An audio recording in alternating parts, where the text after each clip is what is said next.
മനുഷ്യൻ്റെ ജീവൻ എന്താണെന്ന് പഠിക്കണമെന്നുണ്ടെങ്കിൽ മണ്ണിൻ്റെ ജീവൻ എന്താണെന്ന് പഠിക്കണം. അതെങ്ങനെയാണ് മണ്ണിന് ജീവൻ വെക്കുക എന്നുള്ളത് പഠിക്കണം. അപ്പോൾ ഇക്കോളജിയിൽ അത് വളരെ വ്യക്തമായി പഠിപ്പിക്കുന്നുണ്ട്. ഭാരതത്തിൽ ഒരാശയം മനുഷ്യൻ സ്വീകരിക്കപ്പെടണമെന്നുണ്ടെങ്കിൽ അതിൻ്റെ പിന്നിൽ ഒരു ആത്മീയത വേണം. അവിടെ ചെന്ന് നിന്നിട്ട് ചോദിച്ച് വാങ്ങേണ്ട ഒരു വരമുണ്ട്. അത് ഇഷ്ടദൈവത്തിൻ്റെ സ്നേഹവരമാണ്. അത് കല്ലാകാം, മരാകാം, മനുഷ്യനാകാം, ആരുമാകാം.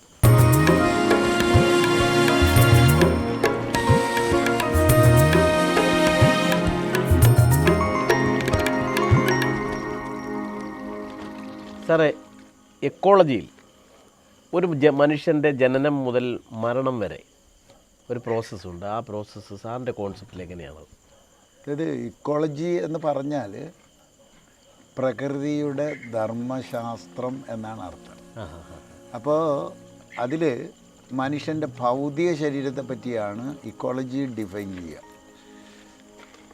ഇക്കോളജി വിവരിക്കുന്നത് മുഴുവൻ അവൻ്റെ ഭൗതിക ശാസ്ത്രം, ഭൗതികപരമായി എങ്ങനെ നിൽക്കുന്ന ആ ഒരു ഇൻ്റർ ഡിപ്പെൻഡൻസ്, ഭൗതിക ശരീരങ്ങൾ തമ്മിലുള്ള ഒരു ഇൻ്ററാക്ഷൻ, ഇൻ്റർ ഡിപ്പെൻഡൻസിനെ പറ്റി പഠിപ്പിക്കുന്ന ശാസ്ത്രമാണ് ഇക്കോളജി എന്ന് പറയുന്നത്. പക്ഷെ മനുഷ്യൻ എന്ന് പറയുന്ന ജീവി മനുഷ്യ ശരീരം മാത്രമല്ല, അതിനകത്ത് ജീവനും കൂടിയുണ്ട്. മനുഷ്യ ശരീരം അധികം ജീവൻ സമം മനുഷ്യജീവി. അപ്പോൾ ഈ മനുഷ്യ ശരീരത്തെപ്പറ്റി ഒട്ടനവധി അറിവുകൾ ആധുനിക ശാസ്ത്രം നേടിയെടുത്തിട്ടുണ്ട്. പക്ഷെ ജീവൻ എന്ന പ്രതിഭാസത്തെപ്പറ്റി ഒരു ചുക്കും അറിയില്ല. അവിടെയാണ് ഇക്കോളജിയുടെ പ്രസക്തി വരിക. എന്താണ് ഈ ജീവൻ എന്ന് പറയുന്ന ചൈതന്യം എന്താണ് എന്നുള്ളത്. കാരണം ഒരു മനുഷ്യ ജീവി എന്ന് പറയുന്നത് ഒരു ശാരീരിക മനുഷ്യനാണ്, ഒരു മാനസിക മനുഷ്യനാണ്, ഒരു ആത്മീയ മനുഷ്യനാണ്. അതാണ് ഒരു ആകത്തുക. അപ്പോൾ ഇത് മൂന്നും വ്യക്തമായി മനസ്സിലാക്കിയാലാണ് കാര്യങ്ങൾ മുന്നോട്ട് പോകാൻ പറ്റുക. അപ്പോൾ അതിൽ മനുഷ്യൻ്റെ ജീവൻ എന്താണെന്ന് പഠിക്കണം. ആദ്യം മനുഷ്യൻ്റെ ജീവൻ എന്താണെന്ന് പഠിക്കണമെന്നുണ്ടെങ്കിൽ മണ്ണിൻ്റെ ജീവൻ എന്താണെന്ന് പഠിക്കണം. അതെങ്ങനെയാണ് മണ്ണിന് ജീവൻ വെക്കുക എന്നുള്ളത് പഠിക്കണം. അപ്പോൾ ഇക്കോളജിയിൽ അത് വളരെ വ്യക്തമായി പഠിപ്പിക്കുന്നുണ്ട്. അതായത് മണ്ണിലെത്തിയ സൗരോർജ്ജമാണ് മണ്ണിൻ്റെ ജീവൻ. മണ്ണിലെത്തിയ സൗരോർജ്ജം. ആരാണ് ഈ ജീവനെ മണ്ണിലെത്തിക്കുന്നത്? സസ്യജാലങ്ങളാണ്. അതിൻ്റെ ഇല കൊണ്ട് ഈ സൗരോർജ്ജത്തെ പിടിച്ചെടുത്ത് അതിൽ ശേഖരിച്ച് വയ്ക്കും. അത് തണ്ടിലേക്ക് ശേഖരിക്കും, തടിയിലേക്കും ശേഖരിച്ച് വയ്ക്കും. അതാണ് നമ്മൾ തീയിടുമ്പോൾ കാണുന്ന ചൂടും വെളിച്ചവും.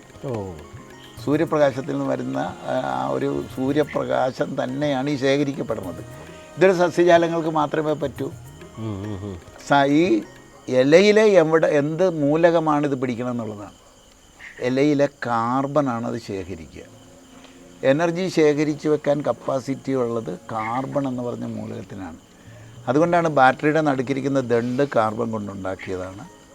ഡയമണ്ട് എന്ന് പറഞ്ഞാൽ കൂടുതൽ എനർജി ശേഖരിക്കപ്പെട്ട കാർബണാണ് ഡയമണ്ട്. ക്രൂഡ് ഓയിൽ എന്ന് പറഞ്ഞാൽ ഹൈഡ്രോ കാർബൺസാണ്.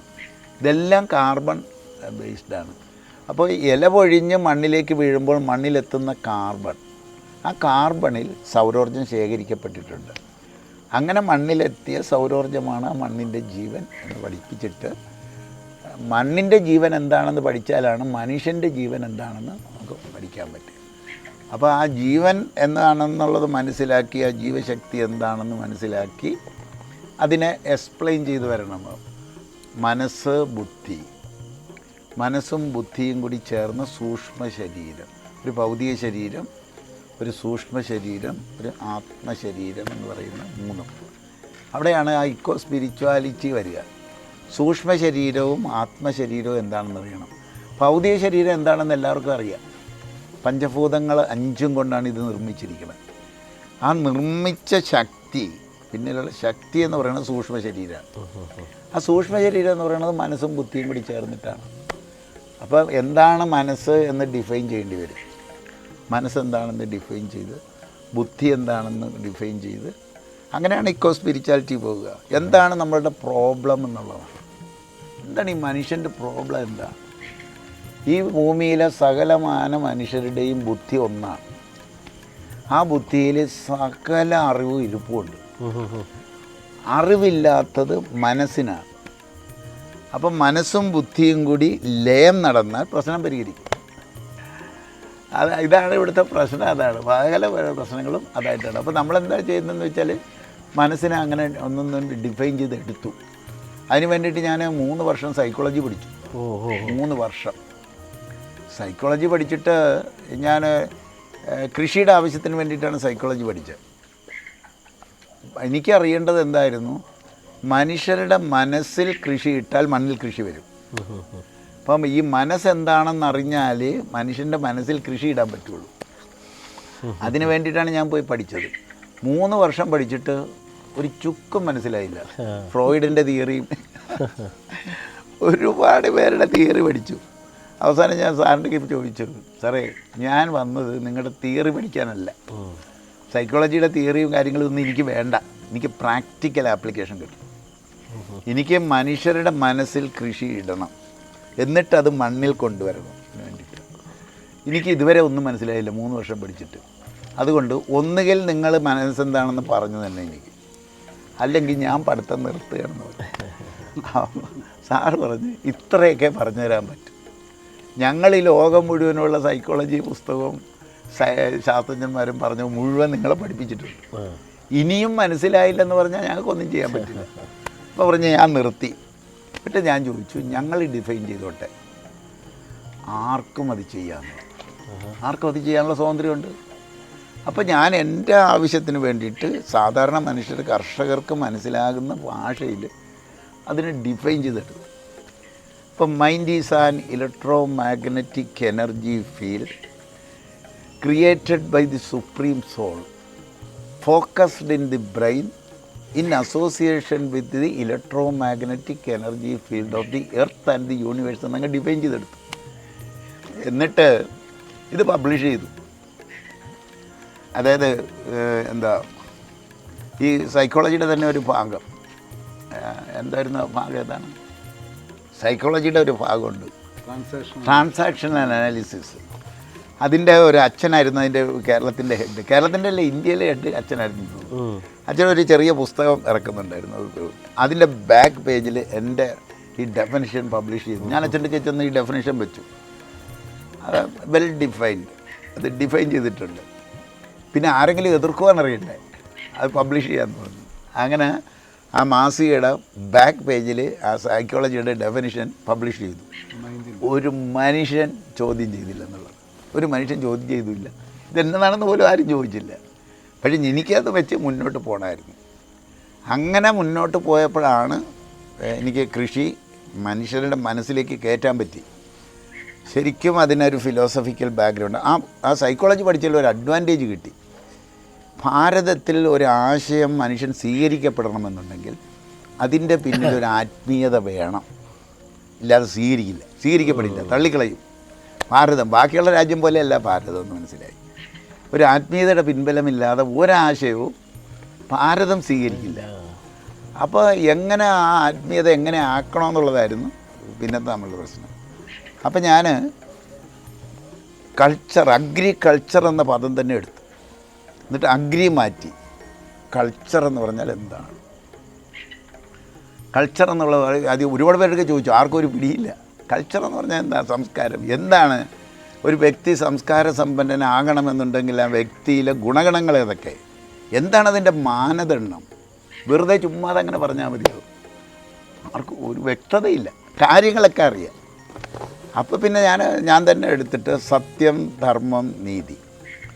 സത്യവും ധർമ്മവും നീതിയും ആരിലുണ്ടോ ആ വ്യക്തിയെ സംസ്കാര സമ്പന്നൻ എന്ന് വിളിക്കാം. അപ്പോഴാണ് ഭാരതം ഒരു കാലഘട്ടത്തിൽ ഭാരതമെന്നല്ല അറിയപ്പെട്ടിരുന്നത്, ആർഷഭാരതമെന്ന്. അപ്പോൾ ഈ ആർഷം എന്ന് പറയുന്ന പദവി കിട്ടണമെന്നുണ്ടെങ്കിൽ സാംസ്കാരികപരമായി ഈ ഭൂമിയിൽ ഉയർന്നു നിന്ന ഒരു പ്രദേശമായിരുന്നു ഒരു കാലഘട്ടത്തിൽ. അവിടെ സത്യം എന്താണെന്നുള്ളത് അറിയാനും പാലിക്കാനും ചെയ്തിരുന്നു.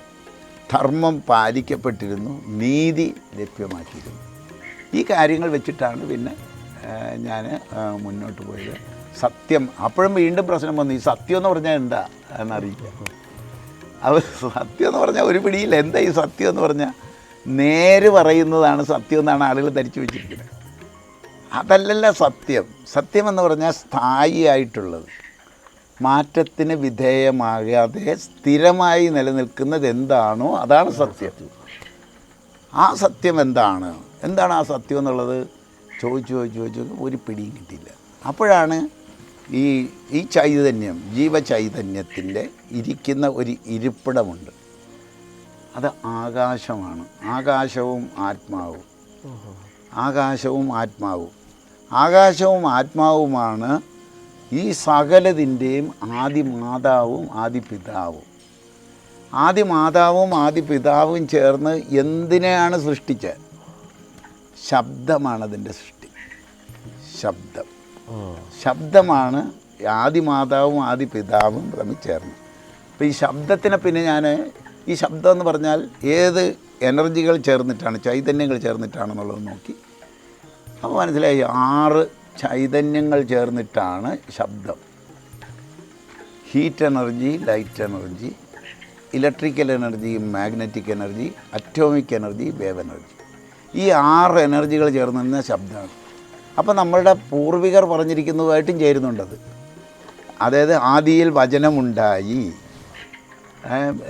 ഓങ്കാരം, പരബ്രഹ്മം, ഇതെല്ലാം പറയണതുമായിട്ടും ചേർന്ന് വരുന്നുണ്ട്. അപ്പോൾ ഈ ശബ്ദത്തിൽ നിന്നും അഗ്നി ഉണ്ടായി, സൂര്യന്മാരുണ്ടായി. പഞ്ചഭൂതങ്ങളുടെ വിവരണം അങ്ങനെയാണ്. ശബ്ദത്തിൽ നിന്നാണ് അഗ്നി ഉണ്ടായത്. അഗ്നിയിൽ നിന്നും വായുവിൽ നിന്നും വെള്ളം, വെള്ളത്തിൽ നിന്നും ഭൂമി. ഇങ്ങനെയാണ് പോയിരിക്കുന്നത്. അപ്പോൾ ആ ഒരു ആത്മീയത കൃഷിക്കങ്ങ് കൊടുത്തു. ഭൂമിയിലെ സകലമാന ഊർജത്തിൻ്റെ ഉറവിടം സൂര്യനാണെന്നും അതാണ് നമ്മളുടെ ഫണ്ടമെൻ്റൽ നാച്ചുറൽ റിസോഴ്സ് എന്നും ഇന്നവരെ മനസ്സിലായിട്ടില്ലാത്ത കാര്യം. നമ്മുടെ റിസോഴ്സ് എന്ന് പറഞ്ഞാൽ പ്രകൃതി വിഭവം, സമ്പത്തെന്ന് പറഞ്ഞാൽ ക്രൂഡ് ഓയിലാണ്, കൽക്കരിയാണ്, വേറെ എന്തൊക്കെയാണെന്നാണ് വിചാരിച്ചു വച്ചിരിക്കുന്നത്. അതങ്ങനെയല്ല. ഈ ഭൂമിയുടെ മൂലധനം സൂര്യപ്രകാശമാണ്. അതാണ് ഫണ്ടമെൻ്റൽ നാച്ചുറൽ റിസോഴ്സ്. അത് ആരാണോ എഫിഷ്യൻ്റായിട്ട് ടാപ്പ് ചെയ്തെടുക്കുന്നത്, പിടിച്ചെടുക്കുന്നത്, അത് സെൽഫ് സസ്റ്റൈനബിൾ ആയിരിക്കും. കാരണം അതൊരു നെവർ എൻഡിങ് സോഴ്സാണ്. അൺലിമിറ്റഡ് റിസോഴ്സാണത്. ലിമിറ്റഡ് റിസോഴ്സ് ആയിപ്പോഴും എല്ലാം എന്ന് വിചാരിച്ചിട്ടാണ് ചുരുങ്ങി ജീവിക്കാൻ പറയുക. ഇക്കോളജിയിൽ ചുരുങ്ങി ജീവിക്കലില്ല. മനസ്സിലായി? ആർഭാടമാണ്. പ്രകൃതി എപ്പോഴും ആർഭാടത്തിലാണ്. കാരണം അതിനുള്ള റിസോഴ്സ് അവിടെ ഉണ്ട്. ആ റിസോഴ്സ് മാനേജ്മെൻറ്റാണ് ഇല്ലാത്തത്.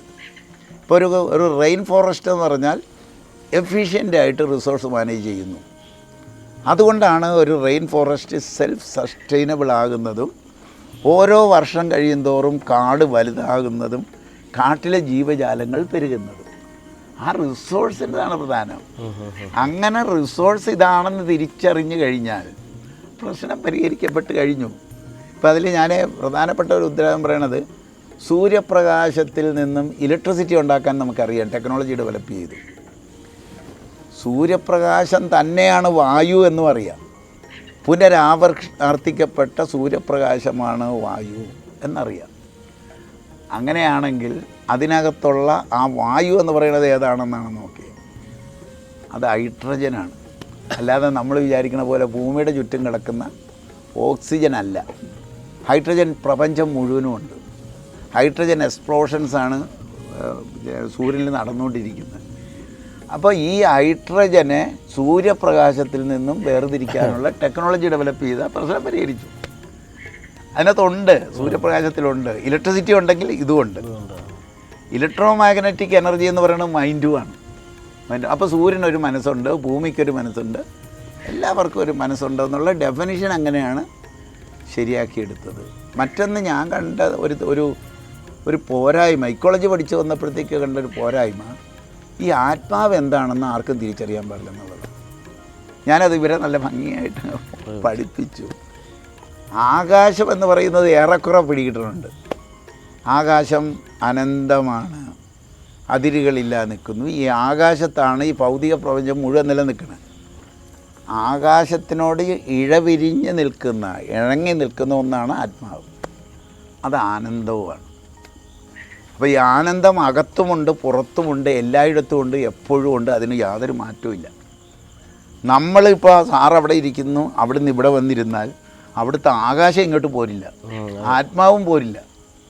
നമ്മൾ ആത്മാവിൽ കോർത്തിട്ടിരിക്കുന്ന പാവകളാണ്. പാവകൾ മൂവ് ചെയ്യും, ആത്മാവ് മാറില്ല. അപ്പോഴാണ് നമ്മൾ ചിന്തിക്കണേ, ആത്മാവിന് നിത്യശാന്തി നേരണ എന്തിനാ? അത് ശാന്തമാണത്, സ്ഥിരമാണത്, ആനന്ദമാണ്. അവിടെ അകത്തും പുറത്തും തിങ്ങി നിറഞ്ഞു നിൽക്കുന്ന ആ ആനന്ദമാണ് നമുക്ക് അനുഭവിക്കാൻ പറ്റാതെ പോയത്. അല്ല, എന്തൊരു സങ്കടമാണെന്ന് ആലോചിച്ച്, എന്തൊരു സങ്കടമായിരിക്കും. അത് തിരിച്ചറിഞ്ഞിട്ട്, അപ്പോൾ ആകാശവും ആത്മാവും, അപ്പോൾ കാർ ഓടിച്ച് പുക എങ്ങോട്ടാണ് വിടുക? ആത്മാവിനെയല്ലേ മലിനീകരിക്കണേ. അന്തരീക്ഷം മലിനമായാൽ അത് ആത്മാവിനെയാണ് മലിനീകരിക്കപ്പെടുന്നത്. അപ്പോൾ അതിനെ എങ്ങനെ കാത്തു സൂക്ഷിക്കേണ്ടതാണ് എന്ന് ഓരോ മനുഷ്യനും മനസ്സിലാക്കണ്ടേ.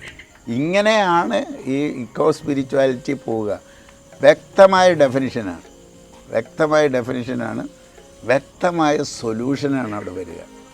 അതുകൊണ്ടാണ് ഇക്കോളജി ഒരു സയൻസ് ഓഫ് സൊല്യൂഷനാണ്. നമ്മുടെ ഏത് പ്രശ്നത്തിനും പരിഹാരം അവിടെ ഉണ്ട്. വേണ്ട രീതിയിൽ അതിനെ സമീപിക്കണം. വേണ്ട രീതി എന്ന് പറഞ്ഞാൽ ബുദ്ധിയിലെല്ലാം ഉണ്ടെന്നറിയാം, മനസ്സിലേക്ക് വരണം. അവിടെയാണ് ധ്യാനം വരിക. മനോബുദ്ധിലയം എന്ന് പറയുന്ന ഒരു ധ്യാനം. ബുദ്ധി കേന്ദ്രം ഏതാണെന്ന് പറഞ്ഞു തന്നിട്ടുണ്ട്. ആജ്ഞാകേന്ദ്രം എന്ന് പറയുന്ന പൊട്ട് തൊട്ടുന്ന ഇടം.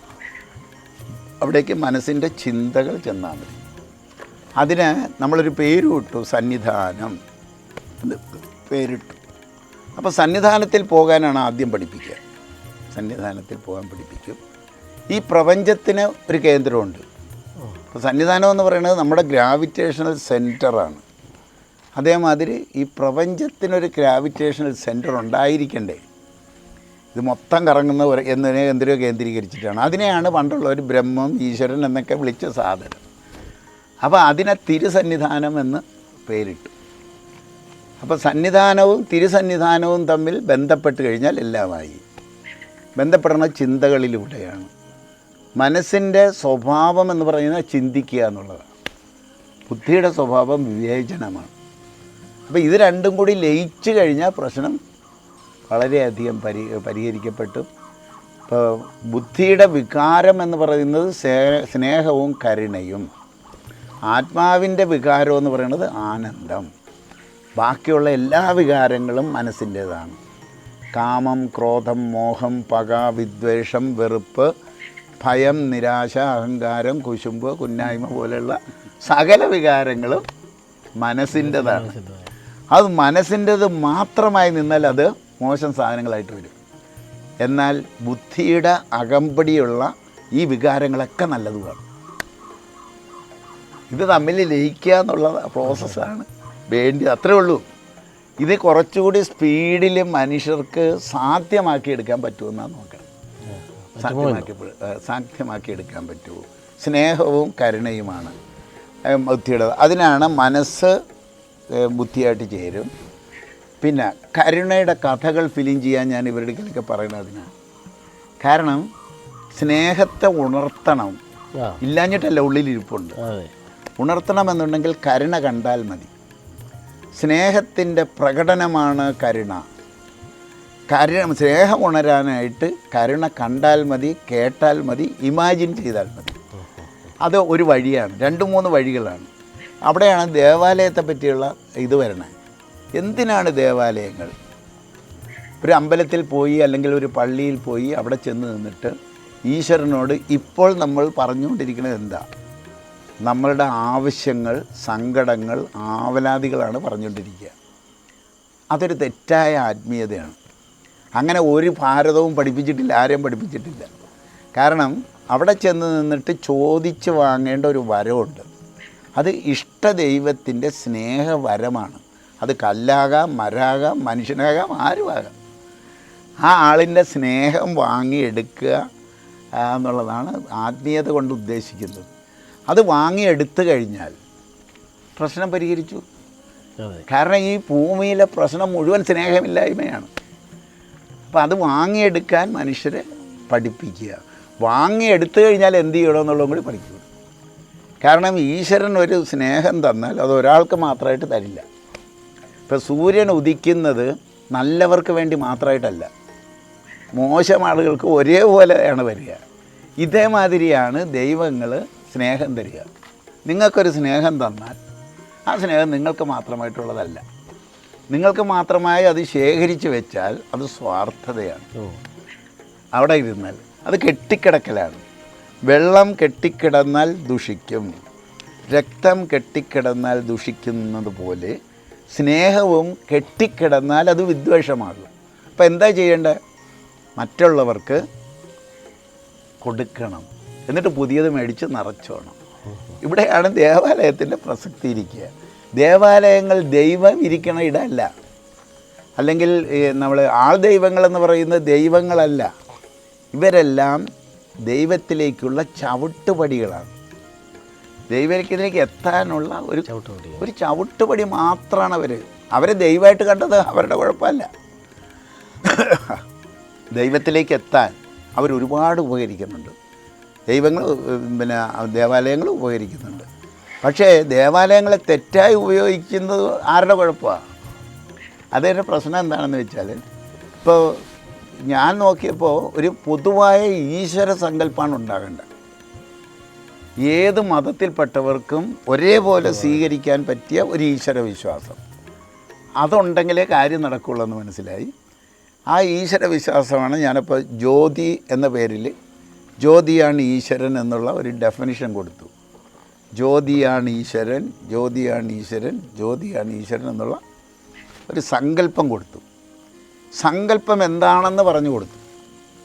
സങ്കല്പം സ്വപ്നമാണ്, വിശ്വാസമാണ്. സങ്കല്പത്തിൽ മാത്രം നിന്നാൽ അത് അന്ധവിശ്വാസത്തിലേക്ക് പോകും. ഈശ്വര വിശ്വാസവും ഉണ്ട്, നിരീശ്വര വിശ്വാസവും ഉണ്ട്. ഇത് രണ്ടും വിശ്വാസങ്ങളാണ്. ഈശ്വര വിശ്വാസം എന്ന് പറയുന്നത് വിശ്വാസമാണ്, നിരീശ്വര വിശ്വാസം എന്ന് പറയുന്നതും വിശ്വാസമാണ്. വിശ്വാസത്തിൽ മാത്രം നിന്നാൽ രണ്ടും അന്ധവിശ്വാസത്തിലേക്ക് പോകും. വിശ്വാസത്തോടൊപ്പം അന്വേഷണം കൂട്ടിച്ചേരണം. അന്വേഷണം ശാസ്ത്രമാണ്, സയൻസാണ്. അപ്പോൾ ഈശ്വര അന്വേഷണ കേന്ദ്രങ്ങളാണ് ദേവാലയങ്ങൾ, അല്ലാതെ ഈശ്വരൻ്റെ അതല്ല. ഇങ്ങനെയാണ് ഞാൻ ഈ ഒരു ആത്മീയതയ്ക്കോ സ്പിരിച്വാലിറ്റി ഇതിലേക്ക് കടത്തിവിട്ടതും ആളുകൾക്കത് മനസ്സിലാകുന്നുണ്ട്, വ്യക്തമാക്കി കൊടുക്കുന്നുണ്ട്. ഇവരുടെ എല്ലാ സംശയങ്ങൾക്കും വ്യക്തമായ മറുപടി കൊടുത്തുകൊണ്ടാണ് പോകുന്നത്.